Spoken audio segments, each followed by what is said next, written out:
Danny, welcome back to the podcast. I love the topic that we're talking about today because I know that we have talked a little bit about it on the podcast, but we have not done a deep dive. So we haven't had you on since episode 39. So I've released over 100 episodes. So it's so fun to have you back. And I know we collaborate a lot behind the scenes, and it's so fun to talk with you. We're so like-minded. But this is a topic that we really need to take a deep dive into. So, welcome back to the podcast. Thank you. Thanks so much for having me back. Excited to be here and excited to talk about a lot of stuff I've probably learned in between that time, because all of a sudden I just got this influx of people who have had blood sugar crashes. And I started talking about it more. And the more I start talking about it, the more people find me. And the more I realized that, oh my goodness, there are so many people struggling with this. And I feel like there's so much information out there for people with high blood sugar, insulin resistance, prediabetes, diabetes. But even people who are pre-diabetic and diabetic can still suffer from these blood sugar crashes. And the thing is that their numbers don't always go low. And so there's a lot of gaslighting and a lot of misunderstanding of what's happening, but this is affecting people all along this whole spectrum of blood sugar dysregulation. So I'm really excited to dive in, share what I've learned from hundreds and hundreds of people who I've been successfully able to help, which is amazing. And then, excited to do it. Awesome. I know, and I feel like that's the best education. Like we can get our degrees, we can, be taught through whatever realm we're going through, but to actually work with people and get them feeling well and their blood sugar stabilized, like that's a whole nother ball game. So excited. So we're going to actually talk about reactive hypoglycemia and hypoglycemia today, because like you said, we talk a lot about high blood sugars, and I know I've learned a lot from your posts and the information that you put out about hypoglycemia. So let's start. And I do want to tell people, make sure people are listening to episode 39 if they want to hear more about your backstory and how you got into, treating blood sugar, and so excited about, just blood sugar in general.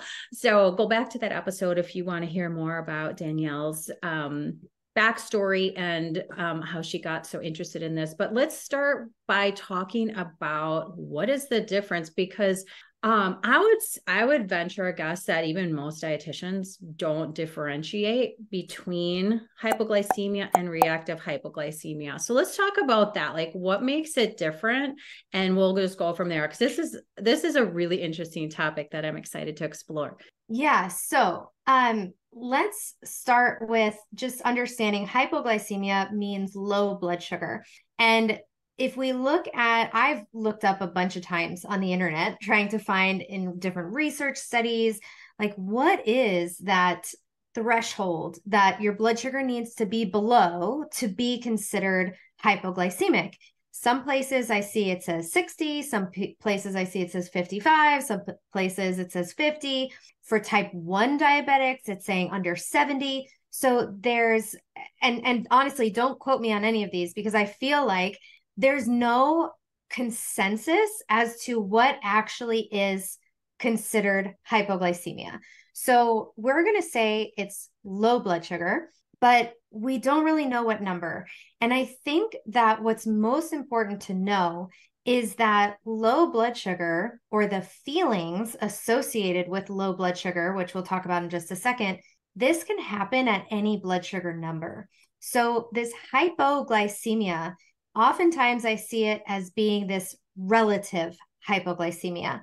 So it's not always that the numbers are going super low. So with hypoglycemia in general, that is usually the first place that people land on this blood sugar dysregulation spectrum. What starts to happen is that our body starts to slowly lose metabolic flexibility. We're all born with metabolic flexibility. Babies and breastfed babies are in ketosis when they're born. So they're burning fat. And we go back and forth from burning fat and sugar. That's what metabolic flexibility is. But our high carb standard American diet, the seed oils, the stress, the indoor living, it's driving up insulin levels.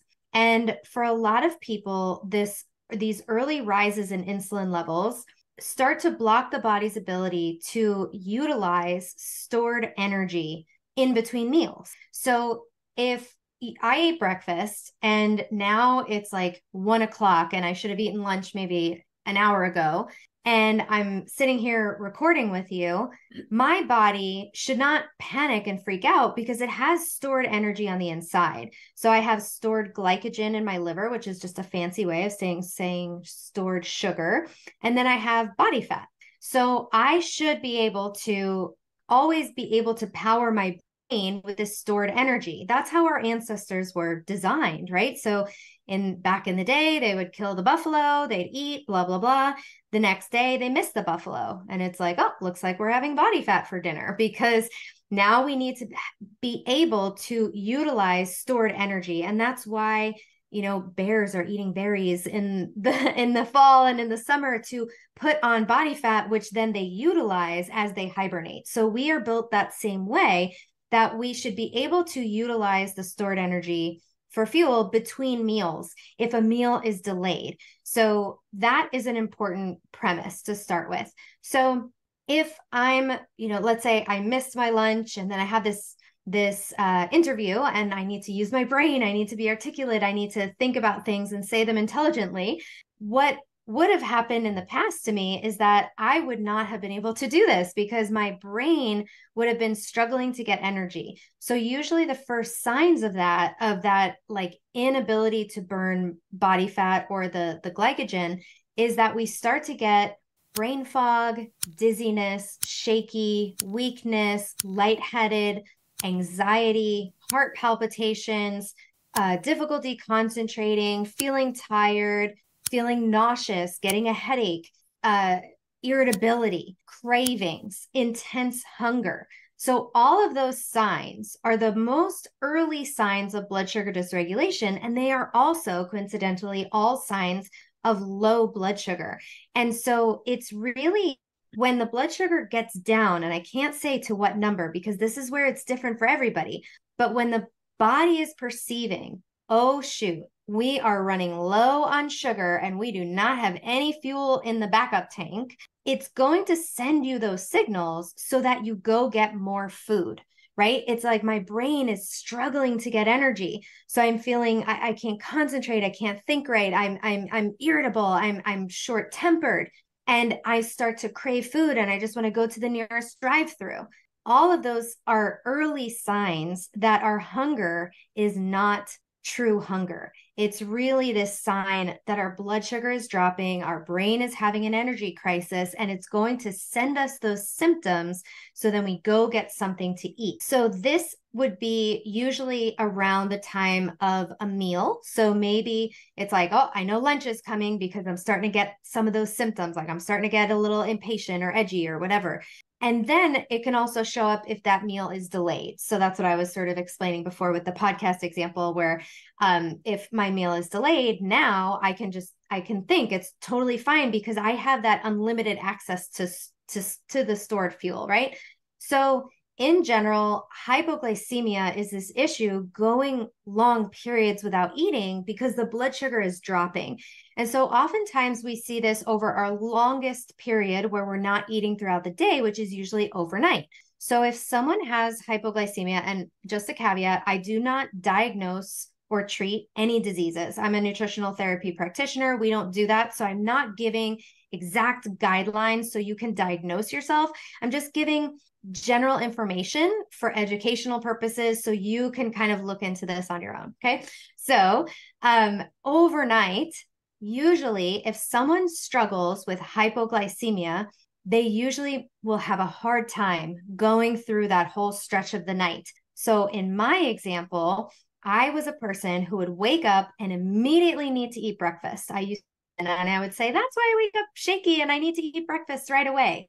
I would wake up shaking because all during that overnight hour, my blood sugar was going down and down and down. And then I didn't have that backup fuel. So it's like the stress hormones would come in to try to kick up to try to create new, and that's what makes you shaky, is those stress hormones, and that's the heart palpitations. So a lot of these symptoms that we're getting when we're hypoglycemic are from the rebound stress hormones that's purpose is to try to create new blood sugar to bring that level of sugar back to normal.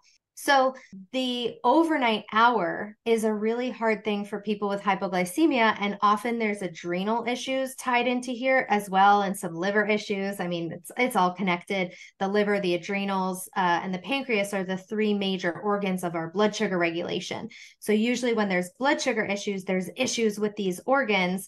And like I just said, we get pumped with stress hormones when our blood sugar goes too low. So oftentimes what's happening in the overnight hours with someone with hypoglycemia is that they wake up and their heart is pounding and they're just up. And that they often think, I'm having a panic attack.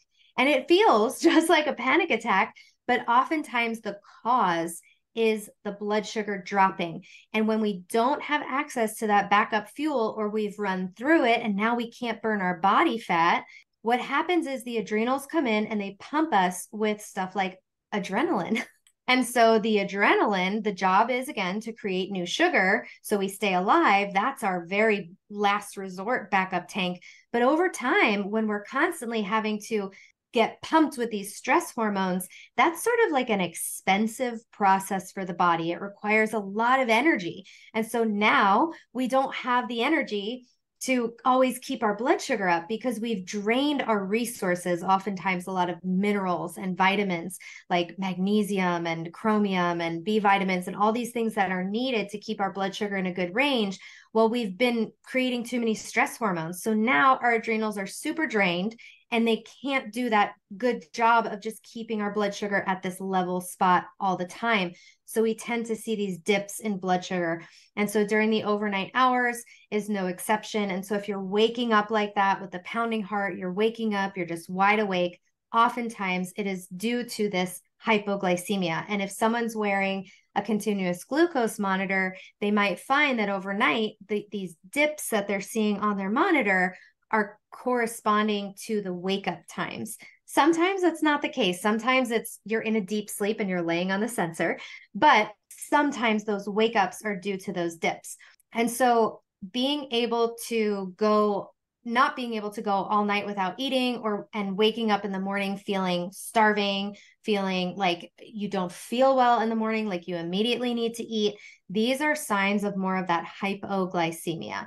And the thought to you, probably not you, Shanna, but to the person with hypoglycemia, which was me, the thought of skipping a meal or fasting is just, you can't even conceive of it because it's just like, are you kidding me? I used to hear people say, oh my God, I think I forgot to eat lunch. And I'm like, you're like, you're lying or you're showing off or something. I couldn't believe that someone could even conceive of missing a meal because in my mind, my hypoglycemic mind, I was the person, like I said, I would wake up shaking. I'd have coffee. And then after the coffee, I'd be shaking again.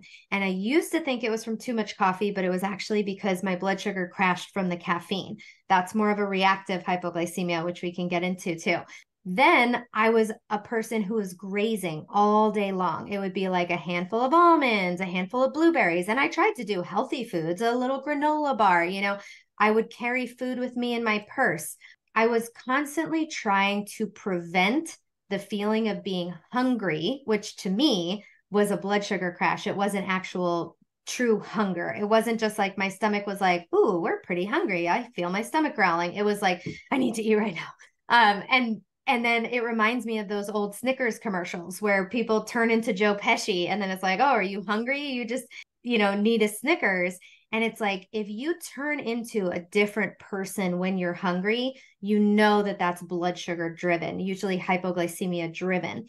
And some of these other symptoms that I had was I was the girl with the granola bar in her purse. Then once I switched to paleo, I had a Lara bar in my purse, but it was still sugar in my purse. I was, car snacks and the idea that I used to always have to eat before I left my house, even if it was to go out to eat. And one time I found myself eating before I went out to eat And I just stopped and I was like, why are you doing this? Like I didn't I knew it felt like a compulsion, but I didn't understand why. And now I understand that if if the server took too long to seat us or come with the food, it was that constant, I had to always be thinking about food because I always needed to be eating so I could prevent this blood sugar crash. So that was my experience of hypoglycemia. And that's what a lot of people are experiencing. And so that's hypoglycemia, right? So we're struggling. And then what ends up happening is over time, we start to what happens when the blood sugar is dropping, right? What are we feeling? We're feeling all these symptoms that are driving us, especially the cravings, the urgent hunger. It's driving us to get food and get food quickly. It's not saying, oh, you know what? You have a beautiful grass-fed steak in the fridge. Why don't you grill that up with some local organic broccoli? No, it's saying get to Starbucks ASAP. Where's the granola bar in my purse? So it's you reach for something and you go for something and you're in the mood for something that's going to give you really quick energy. And usually this comes in the form of refined carbohydrates or a caffeinated sweetened beverage from Starbucks or Dunkin' Donuts or something. So we're not making our best food choices when we are having a hypoglycemic moment, right? And so that over time starts to, and this is what I think your audience might know, starts to raise those insulin levels. And so when we get these higher and higher insulin levels, in some people, it causes insulin resistance and leads to high blood sugar. But in other people at the beginning stages, oftentimes, it's like there's so much insulin in the system that it's just keeping this blood sugar low. And I usually think that also goes along with these drained adrenals that are not able to produce enough stress hormones, those counter-regulatory hormones, to bring our blood sugar back up into this normal range. And so I think that the excess of insulin, the potentially lower or burned out cortisol, these are the people who are struggling with the hypoglycemic type blood sugar pattern. And so, like I said, over time, if we're reaching for these high carb foods because we're having this emergency blood sugar low, what is that doing? It's sending our blood sugar spiking up really high, giving us this huge burst of insulin, which is only contributing to the higher insulin, which is then pushing our blood sugar down too low. So that's the typical, and then what happens is then over time, now our blood sugar, because there is still some insulin resistance happening, the blood sugar will start to creep up over time. So now instead of you feeling like, oh, okay, my blood sugar is 60, like I'm feeling terrible, I need to eat, I'm having this crash, and then you eat something and it goes up. So we've done this for years and years now. And so now the blood sugar crashes start to happen at higher and higher numbers because the body's set point for blood sugar, I like to compare it like, let's say I'm in this room and I'm feeling a comfortable temperature, right? Then I go and I take a really long, hot shower. Feels so good. I come back into this room and now I'm freezing, right? I'm like, oh my gosh, I need to put on a sweater. I need to turn up the heat. What just happened? The temperature of this room did not change, but my body's set point started to change. So now what's starting to happen is that over time, the blood sugar levels are starting to creep up because we have difficulty with that insulin getting the sugar into the cells. So it can't get the sugar out of the blood into the cells. And now the blood sugar starts ticking up over time. But because of the eating pattern still staying the same, some people are still struggling with the blood sugar crashes between meals because they're still not metabolically flexible, right? And so what starts to happen is that the blood sugar crashes start to happen at higher and higher numbers. So if your blood sugar is used to sitting around 120, then going down to 80 might feel terrible for you. Whereas you and I might be like, 80 is fantastic. I feel great at 80, but some people don't. And I've seen this progress to such an extreme where one of my past clients, she said that she had hypoglycemia since high school, and she's now retired. So think about how many decades this has been happening. And her blood sugar, when we first put a CGM on her, I thought I was going to see hypoglycemia. I thought I was going to see numbers in the 50s, 60s, 70s. So my client who had the hypoglycemia in high school, and now she's retired, when we put on a CGM on her, I expected to see numbers very low in the 50s, 60s, and 70s. And what I ended up seeing was that her blood sugar was now spiking to over 300. Those were at 160. So her blood sugar wasn't going below 160. And she came to me saying, I am hypoglycemic. That's how she identified herself, as I'm a person who struggles with hypoglycemia. Her doctor did not pick up that now she was well into the type 2 diabetic range. And so what was happening was that she's getting these giant spikes and really fast crashes, and she was still getting those very same hypoglycemic symptoms, just that I listed all at the beginning: dizzy, shaky, hangry, anxious, irritable, anxiety, heart palpitations, nausea, the whole thing. And so she's feeling these symptoms and thinking that she's hypoglycemic. And so what do you do when you're hypoglycemic? You eat oatmeal, you have a banana, and it just sends you on this trajectory. And that is effectively how we go from having hypoglycemia to having type 2 diabetes, but never feeling like you have that resolution of the hypoglycemia. Some people don't feel, they still identify as I have hypoglycemia moments all the time.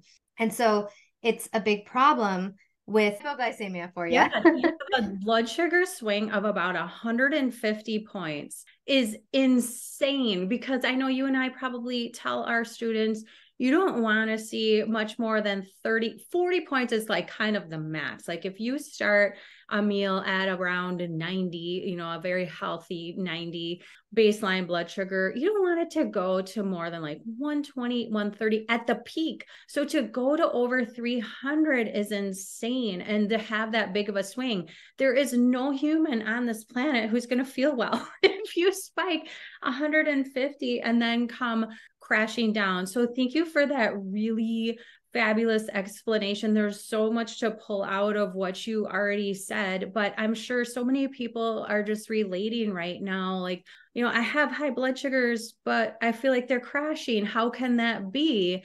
And it's all, like you said, just dysregulated blood sugar all intertwined. And it's so important to just go back to that point that you made, where there's no set number, this is a low. I know when you go and you get your blood sugar checked and you get your fasting glucose, it's oh, it should be between 70 and 100 fasting. I go below 70 all the time. And you were making a point of us wearing a continuous glucose monitor, and I'll put a continuous glucose monitor on and my blood sugar will dip in the 50s and 60s overnight. I'm not waking up. It's just, I'm digging into fat burning because I'm metabolically flexible. That's a normal for me, 50s, 60s. I sleep through it. I would never, ever know that my blood sugar is even that low unless I have that sensor on, where other people would be, panicking. Calling an ambulance. Sugar now. Yeah. Yes, exactly. Mm-hmm. So it's so important to differentiate, to just drive that point home. There's no set, oh, you go below 70, you're hypoglycemic, or if you go above 180, it's just the swings that we're really talking about. And like you said, it's over time that blood sugar gets so dysregulated, and then we're pumping out insulin and we're trying to fight our way back into some kind of normalcy. And so many people can relate. I was one of those people too. I never diagnosed myself with hypoglycemia, but I'm sure I was having the episodes. I was the same way. I was afraid of getting hungry. I had snacks all the time. I would start to get shaky, and my husband was the one who could go out hunting for 6 hours and not think about food. And I was just when you were saying people can skip meals, that was me. I'm how is he sitting out there without his lunch. Like, this is just unfathomable to me. So let's go into, I think people kind of have a good idea of like, we just like a lot of hypoglycemia is the highs and the lows and the highs and the lows and just feeling like absolute garbage. And I know you would agree with this. It's hard to diagnose it, especially if you've never worn a continuous glucose monitor, because a lot of times, like, we're just getting a snippet. Maybe our fasting glucose appears normal. Or even, I know that you can speak on this, like you get a hemoglobin A1C drawn and that looks normal because your highs and lows are kind of balancing out.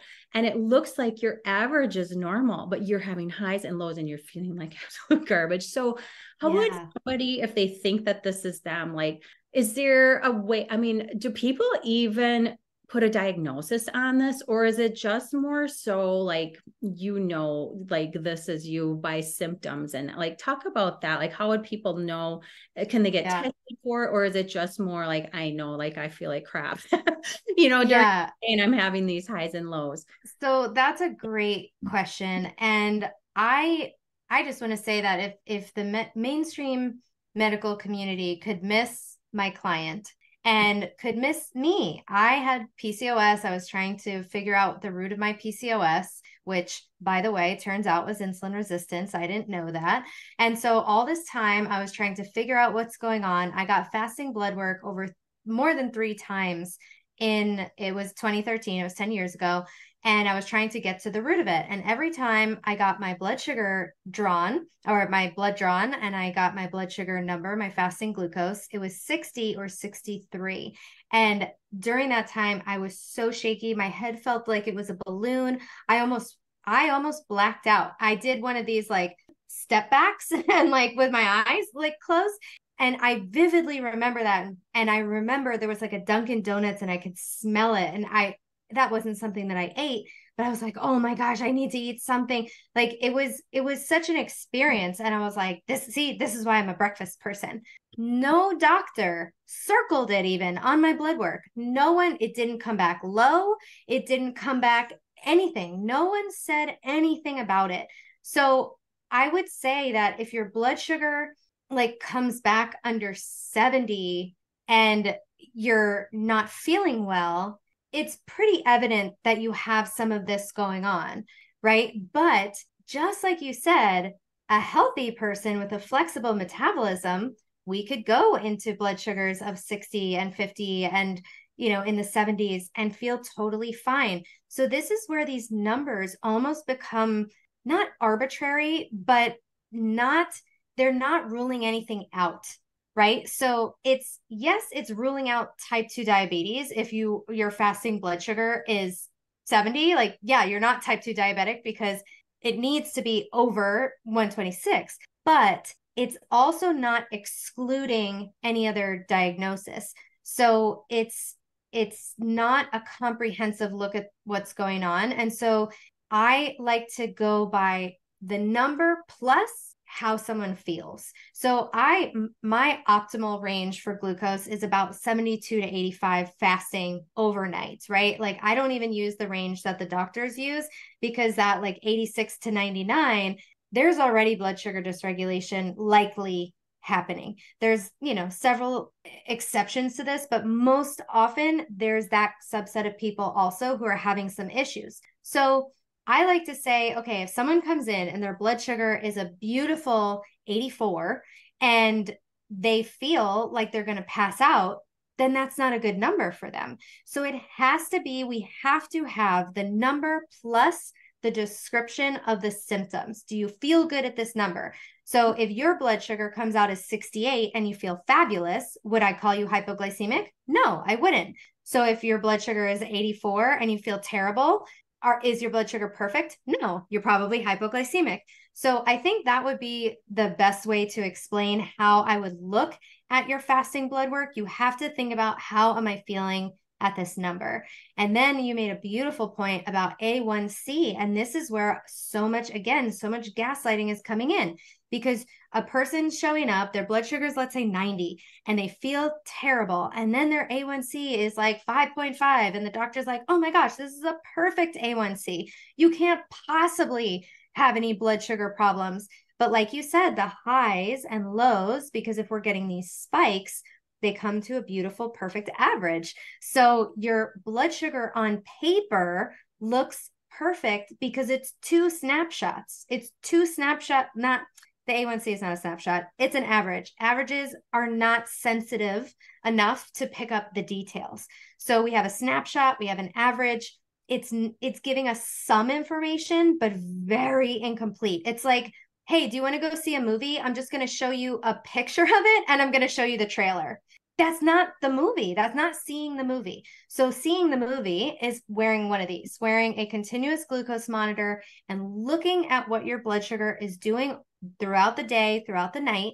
And again, most importantly, connecting this with your symptoms. So if you're looking and you're seeing, it's almost lunchtime, my blood sugar has been on this downward trajectory and I'm starting to feel it. I'm starting to feel something. It's still in the green range though. It's still there. So what is that?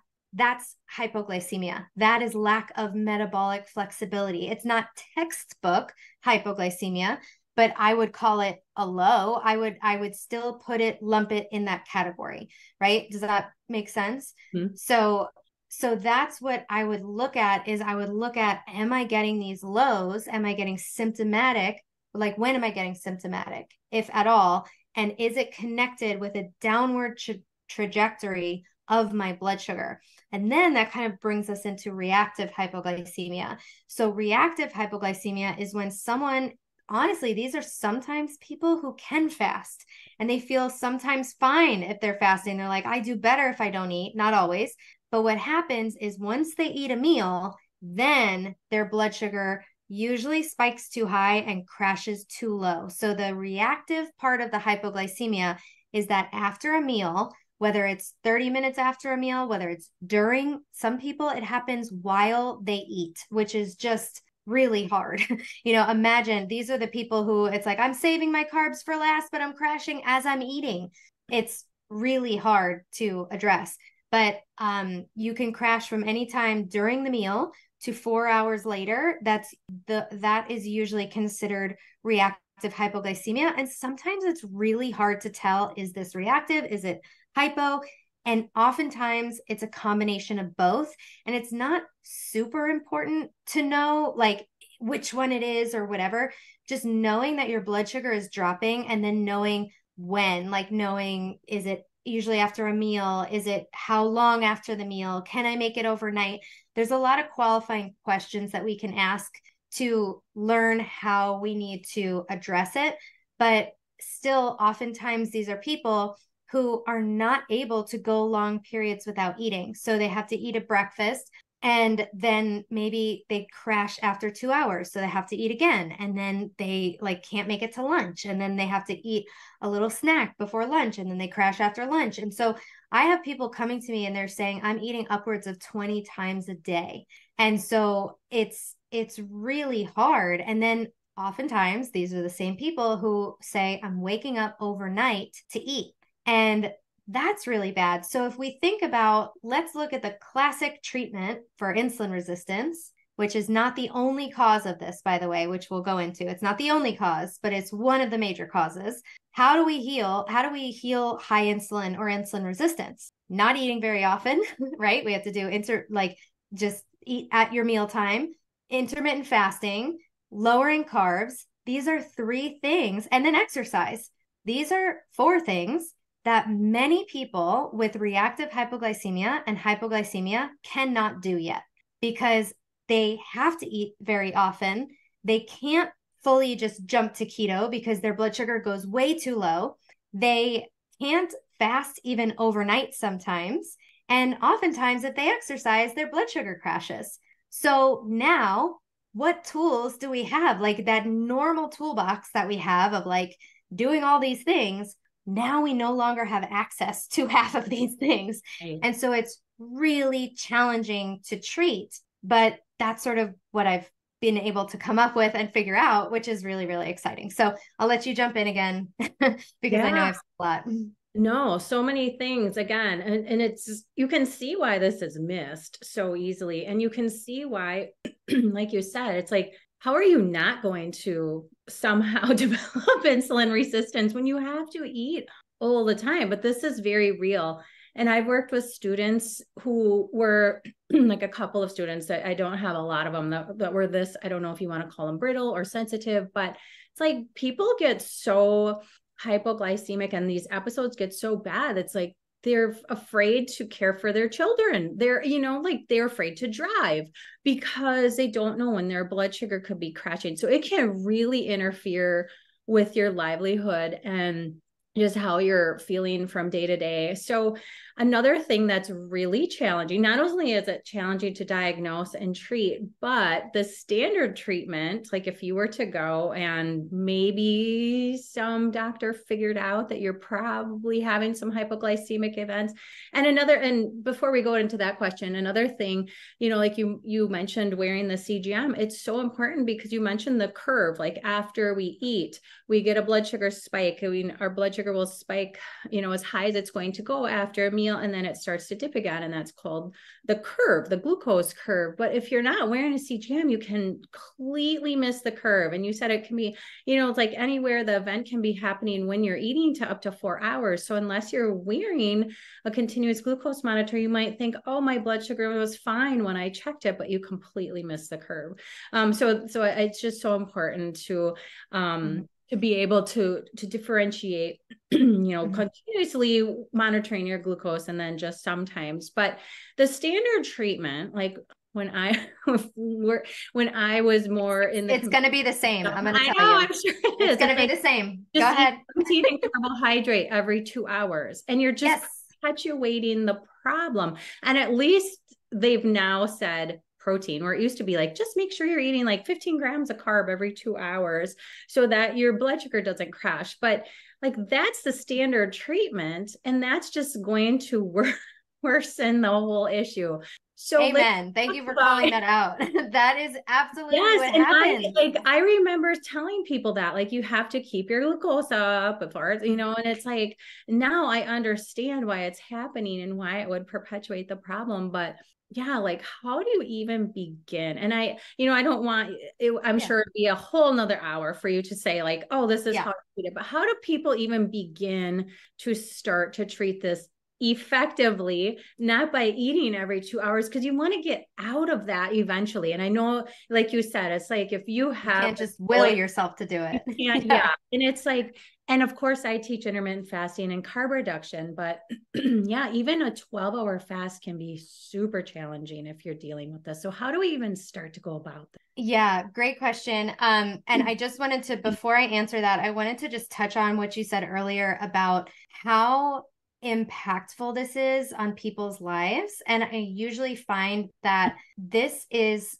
the issue that causes people the most, basically hell with their blood sugar, is having this constant dropping of the blood sugar. Because if your blood sugar is high and stays high, you might not really feel it that much. It's still not good for you, but you're not like limited like these people with reactive hypoglycemia, where their blood sugar is crashing all day long. And like you said, some of them are not able to by themselves watch or care for their children. They can't drive. A lot of them have to quit their jobs. A lot of them can't move around very much. So they're almost like homebound.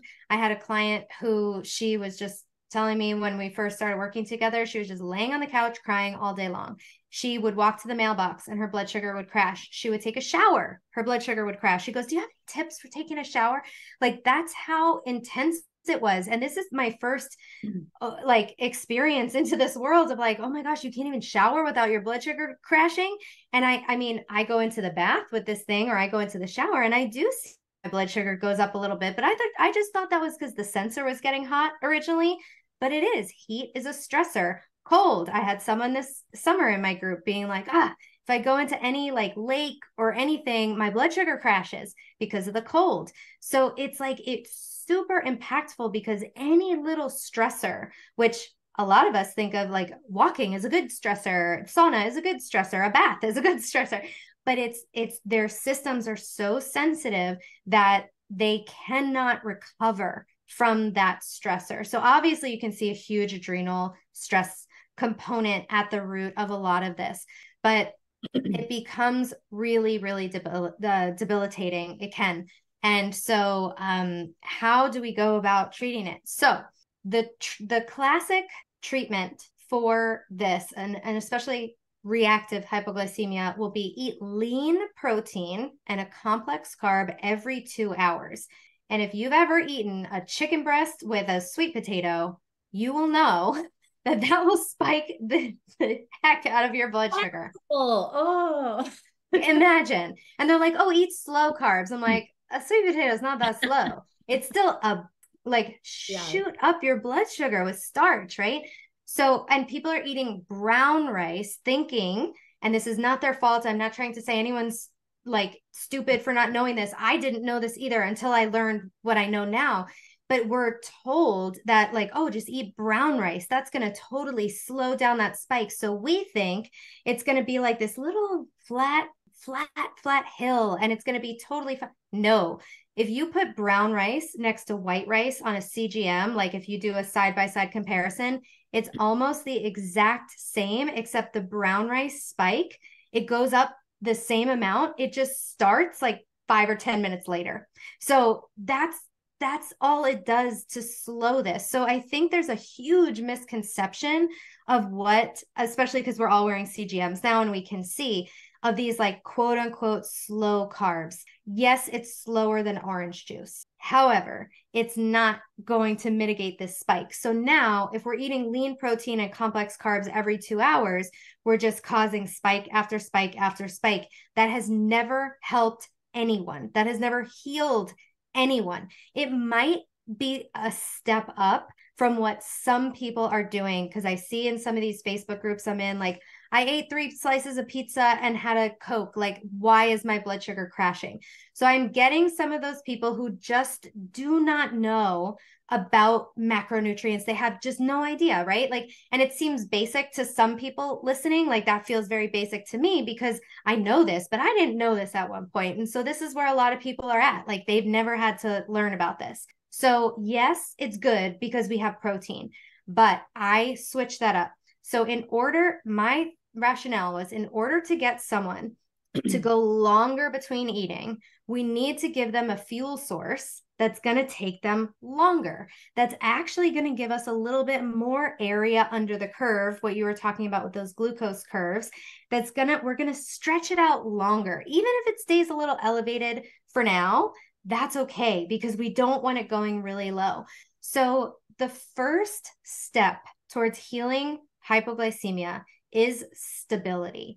And I say this because we have to avoid the blood sugar crashing, because that's only worsening the adrenals, and then worsening the adrenals' ability to keep the blood sugar in the normal range. So we have to give them, I call it like, let your adrenals go on vacation by stopping the blood sugar crashes from happening. So how do we get this stability?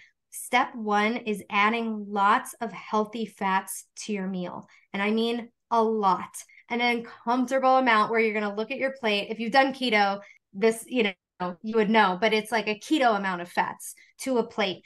And so I also recommend fatty proteins, because if you have a lean protein and your body is looking so hard for sugar, it's going to convert that lean protein into sugar. And I get tons of people, especially with reactive hypoglycemia, saying their blood sugar crashes after protein powder, after chicken breast, after eggs, if they don't do enough yolks. Like, even sometimes they need extra yolks, tuna, turkey slices, so all of those do not work for people with this specific issue if they're very sensitive. So going with fatty proteins is amazing for them, and especially if you can do red meat, which contains a really high quantity of carnitine, which is an amino acid that helps us burn fat for fuel, which is amazing. So what I find that is, if people start building their plate with a big quantity of really fatty beef, which is the opposite of what any mainstream nutritionist would tell you, you can, and then you add those extra fats. So let's give a concrete example here. So let's say like a burger patty that's like 80% fat, 80-20 type thing. And then we add a half an avocado, a slice of bacon, and maybe a slice of cheese or something on that. That is what we're talking about with a lot of fat and a lot of good fatty protein. And then we, at the beginning, for a lot of people, still need to add carbs. We cannot just pull the carb rug out from under us. We have to add some carbs. So that's where maybe a quarter of a sweet potato would come in, or like a handful of blueberries. This is where I can't tell you how much of anything, because you kind of need to look at, okay, where am I at in terms of what I'm starting with my carbs, and then trying to divide that into, let's say, like six meals, 5 meals, like depends how many meals were you eating. So like we're trying to like just lower that amount so we don't get a giant spike, but that we get enough room. Because if you think, if your body's producing so much insulin, it's going to push it down anyway. So if we don't give you any carbs, then it's going to go way too low. So we just need an amount. And this is where it's like, sorry, I don't have your answer. You're going to have to figure it out. That's how scientific this gets. Like, I can't tell you, but figuring out what kind of carbs work for you. I had my one client where I told you she was on the couch. She used to do spoonfuls of sweet potato, and she was like, okay, I'm up to 4 spoonfuls of sweet potato. And she would just do 4 spoonfuls. And then eventually she worked her way down to 3, and then 2. And then her sweet spot ended up being 1 spoonful of sweet potato at her meals. And that was all she needed, but she couldn't do without it. And it was like perfect for her. So, what we're doing is we're having lots of fatty protein, and some amount of carbs to try to go a little bit longer between meals. And then remember, I said the first step is stability. We don't want that blood sugar to drop. So a lot of people will be like, okay, cool, I'm going to set up my plate this way, and I'm going to eat 3 meals, and it's going to be so much better. And I'm going to pause them right there and say, we might not be able to go to 3 meals yet. Chances are no. So what they tend to do is try to push off the lunch, like I'm feeling a little better, but like don't feel great, so I'm just going to try to make it to lunch because I want to get better. I don't want to eat as often. But that's not the right move at the beginning. The right move would be to prevent the low from happening by having what I call a mini meal. I do not like the word snack, because if you think about a snack, I'm thinking about packaged foods. I'm thinking about bars. I'm thinking about snack foods, and we do not want to snack. So I call these mini meals. If you think about a mini meal, what do you think about? Just a smaller meal, which is balanced, right? Which has all the macronutrients.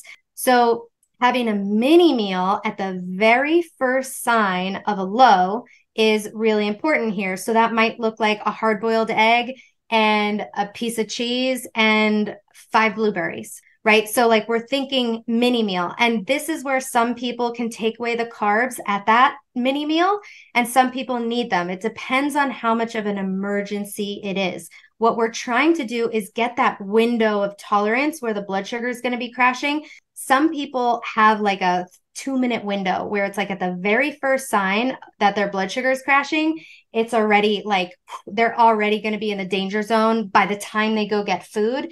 And that's when they might need that like pump up with something actually sugary. So I'm not telling anybody, I'm not giving any treatment at all. I'm giving ideas of things to think about. But especially if you are type 1 diabetic, this does not apply to you. There's like, you don't have the same feedback mechanisms working in your body. And so if you are having an actual low and you need to take a glucose tablet or drink orange juice, that's what you need to do. The idea is that we want to prevent that from happening. We want to prevent this low from turning into an emergency, so that we're just getting this slight dip and we're like, ooh, I need to get a little something. And then if we think that we just want stability, so a little bit of protein and fat just puts us back on that stability train, instead of thinking, I need to get this up.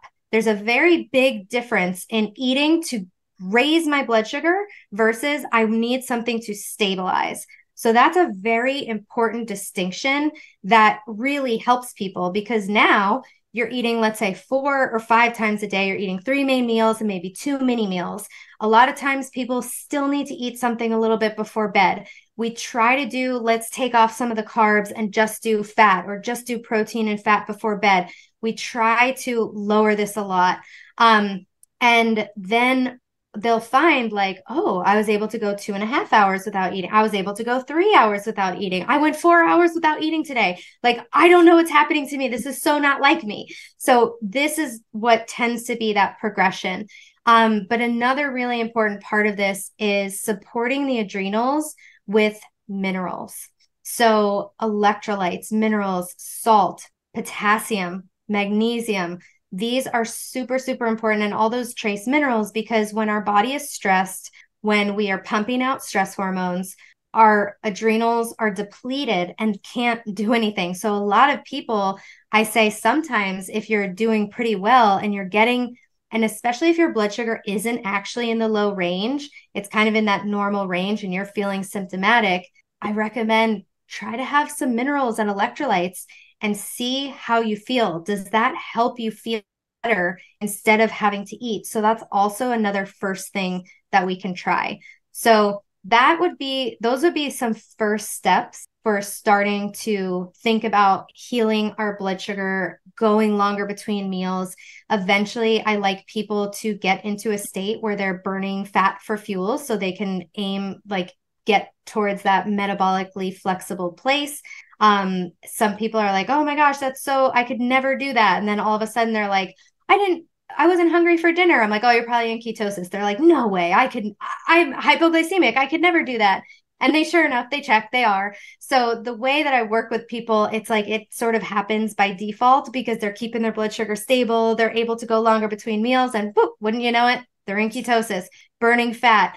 And then we get to come out of that, and we don't have to do that all the time. People are now like, I had someone who used to have to wake up to eat, and now she's doing 24-hour fasts. So like you can get this full reversal of what you have going on. So really, really cool.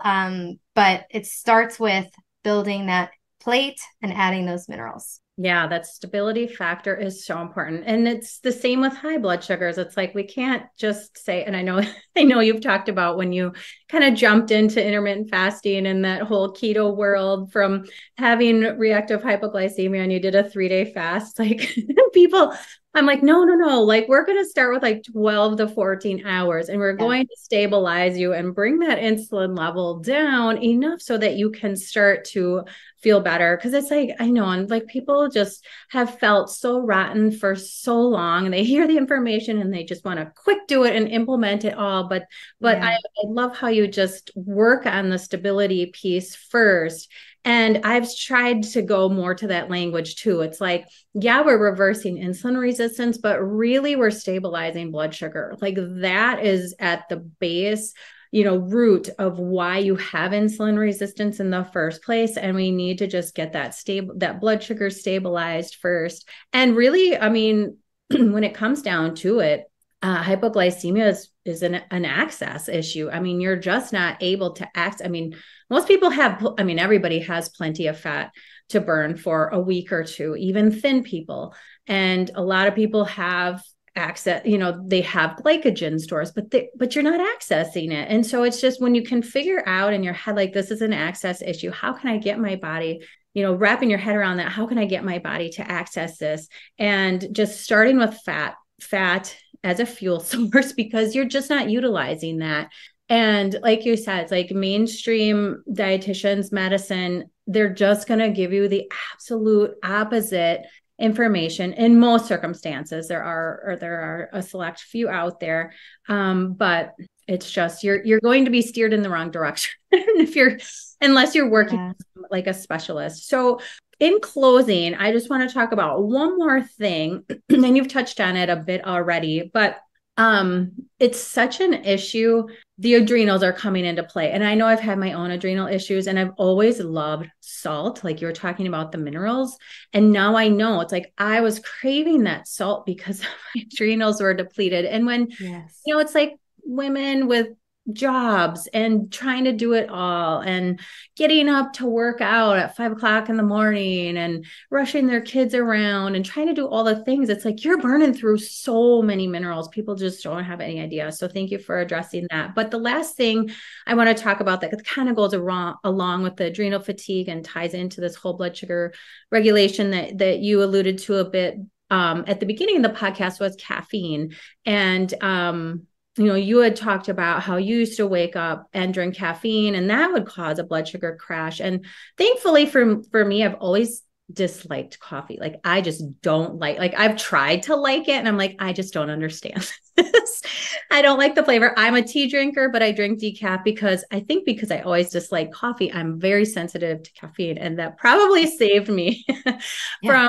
from even more blood sugar dysregulation. But people are feeling so crappy in the morning because they can't access their glucose and energy stores that they're turning to caffeine. And this is just exacerbating the problem. Can you, as we wrap up, I know your time is very valuable and I don't want to take too much of it, but talk about that issue and how we can, what do we do about this, the whole caffeine issue and needing to feel better, but it's actually crashing our blood sugar even worse? Like, how can people start to go about that? Because I'm sure you get this question so much too, like, don't take my coffee away from me, Shanna. Don't. Yeah.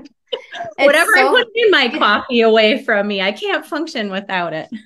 Yeah, it's funny that you asked me this because today I wrote an entire 3-page PDF guide for the people in my program because I'm like, I have to get this information out. It's a coffee and caffeine guide. So I'll tell you all about my coffee and caffeine guide. So I recommend that first off, the caffeine is spiking your cortisol and then depleting you. So you may get a blood sugar crash from that. You may get a blood sugar spike from that. And what's happening is it's also dehydrating you, and it's probably also displacing. So that means it's draining the minerals from you more, minerals as well as the water. And it's probably also, if you're using it to fuel yourself throughout the day, caffeine is an appetite suppressant. So it's probably somewhat displacing more nutritious food that we could be eating. And I see this happen a lot where it's like, I'm just going to have a coffee. Like, I'm a little hungry, but I'll just have a coffee. So it like staves off your appetite, but yet you didn't get any nourishment from that. So I see this as being something that dysregulates people in the long run. If you are a person who's relating to what I talked about in any degree today, because this happens in all different degrees. Like you might be like, oh, I'm still working and driving and all the things. Yeah, that was me too. I was totally functional. But if you're relating to any degree, what I would recommend is slowly weaning yourself slowly over time to a Swiss water process organic decaf coffee. So that means day 1 and 2, maybe it's 90% caffeine, organic, please. It's very highly sprayed. Coffee is very highly sprayed. And then 10% decaf. And then a couple of days later, move to 80-20. A couple of days later, move to 70-30. So this is a slow, painless process. Okay. Like we are swapping this over really slowly so that we don't even notice that step down in caffeine. And then I love to also add, coming back to the electrolytes and the minerals, I love adding electrolytes and minerals as well. In addition, every time we're drinking coffee, you can also lower the quantity if you're like, okay, my afternoon coffee has to go. Like I feel fine with the morning one, my afternoon one has to go. So then you can lower the quantity. So it starts with 8 ounces, then go to 6 ounces, go to 4 ounces, and then add those extra minerals. So I love Quinton hypertonic minerals. I love 40,000 volts. Things like Element, that's just the main electrolytes. It's not like a trace mineral supplement, and it can be really supportive.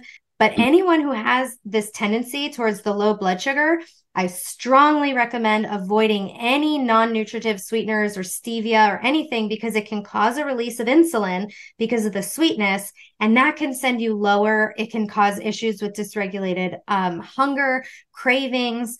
And so I recommend to avoid that. So do an unflavored one, Redmond's Relight. I recommend the unflavored. So there's a lot of different varieties of unflavored, unsweetened electrolyte/mineral blends. So go into those. And then the other thing is I recommend, I really love Rasa Coffee Alternative because it's adaptogenic herbs, which are herbs that help to support our adrenals. So if they're over-functioning, they kind of bring them back down to normal. If they're under-functioning, they kind of boost them up. So that's what adaptogens do. And so when you drink this Rasa coffee alternative, you brew it in a French press for 15 minutes. I just had some in this big giant mug. And what it does is it helps give you that little bit of, I don't even want to say it gives you energy. It just feels like it sustains you, like you're a phone that like is dim because it's almost out of battery, and then you plug it in and it gets a little bright.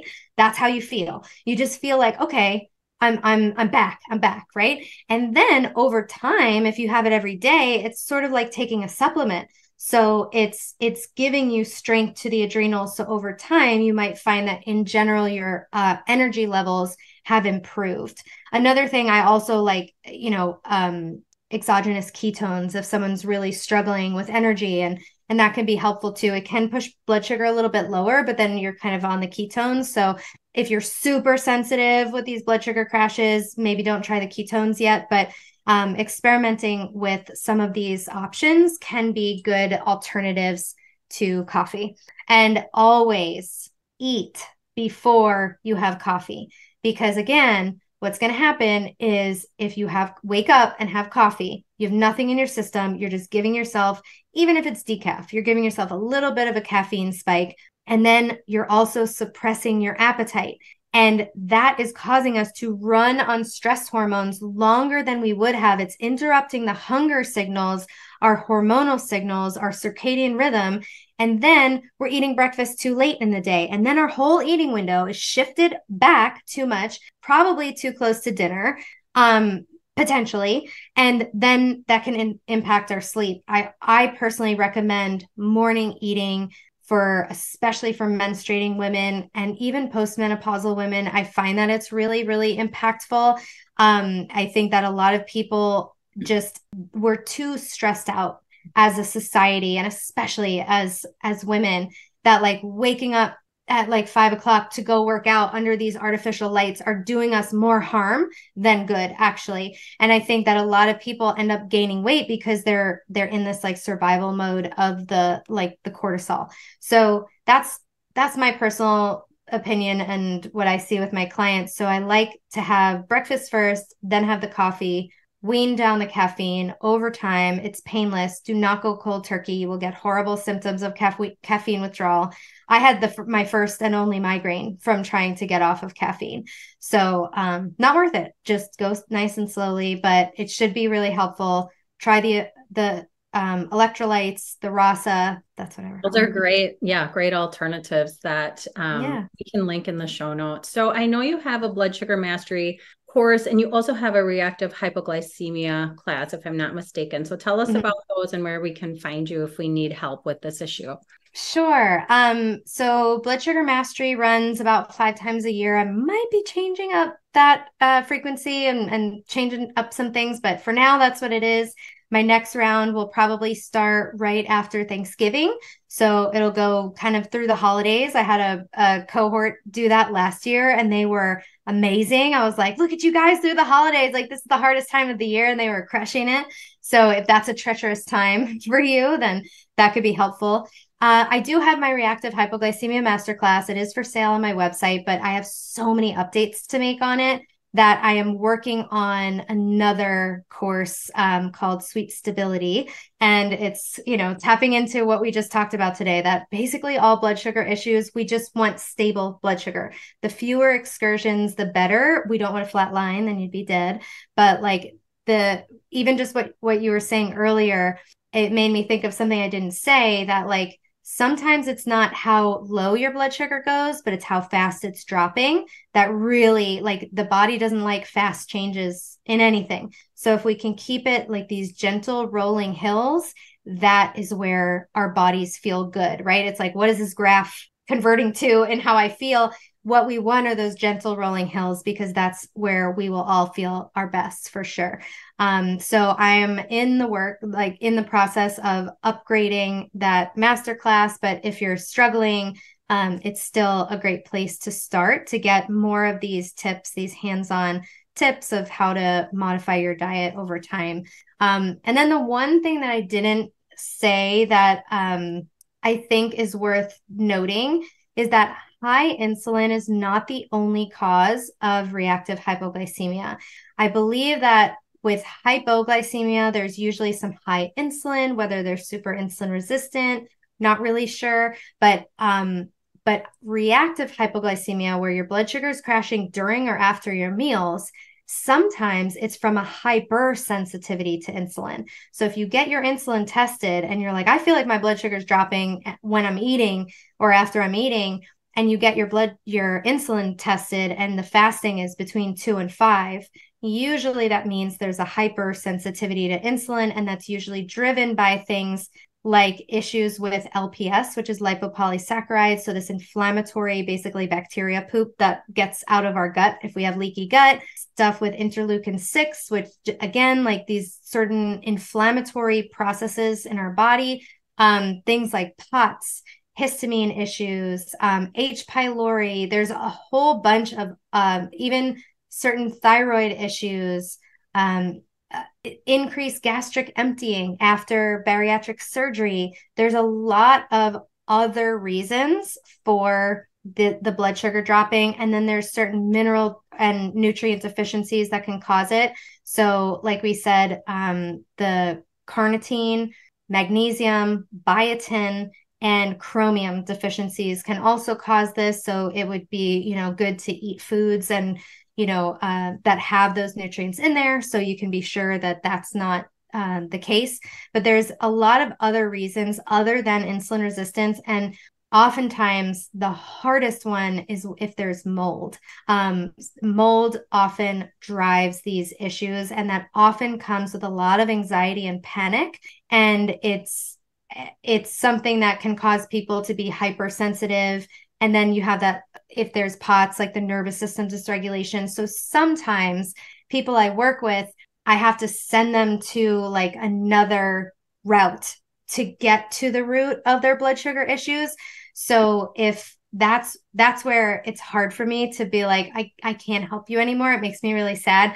But sometimes it goes beyond what I can do. There was someone who also had Ehlers-Danlos syndrome, connective tissue disorder, and she had reactive hypoglycemia from that. So there's all sorts of potential reasons for the blood sugar dropping, glycogen storage disease. So it's not only insulin resistance. So if you've tested your insulin and you're like, my insulin is normal, like it is not insulin resistance for me, you're not crazy. You just need to keep seeking those other routes. And so this is the updates. Like these are some of the updates that I'm going to be adding into my Sweet Stability program. Lots of clarifying questions to help you understand what's sort of at the root of it and how you can best fix. Yeah, that's it. What a wonderful wealth of information. Wow. I mean, seriously, if you need somebody to help you with this issue, Danny is the girl to go to. And I totally get, it's like you put a course together, you write a book, whatever it is, and we are just and you just learn something. Field. The nutrition, I mean, things are changing. And I know I've completely changed my approach to intermittent fasting from the time that I started. And, same here. And I know we've talked about like, if you're in a disease state versus, being in remission, you're going to be following a different protocol. Yeah. As more and more information comes out, I know I've completely shifted my eating window to be earlier in the day from when I started because of all the reasons that you talked about. I'm up early. Yeah. It makes sense for me to wait till 1 or 2 and then eat all my calories late when I'm up at 5 or 6 in the morning. So things grow and evolve. And it's so refreshing to hear a voice that gives such great information, but gives people hope, because I know this issue, like we were talking, it's just so life altering for many people, and they've lived with it for so long that they just think that it. So that is not the case. And I'm very happy to hear that you're coming out with even another course. I love the name of it, by the way. Oh, thank you. But also go follow Danny on Instagram, Danielle Hamilton Health, right? That's it. Yep. She's very nice and long and hard to remember and hard to spell for everybody. No, it's too late now. Beautiful posts and beautiful information. And she also has a podcast called Unlock the Sugar Shackles that I would highly suggest you listen to if you want to learn more about blood sugar issues. So thanks so much for coming on today. It was a great conversation, jam-packed with information. People are going to have to go back and listen to multiple times. So thank you for your time and everything you're doing in the field to help people feel better. Oh, thank you, Shanna. It's been a pleasure being here, and thanks for having me on.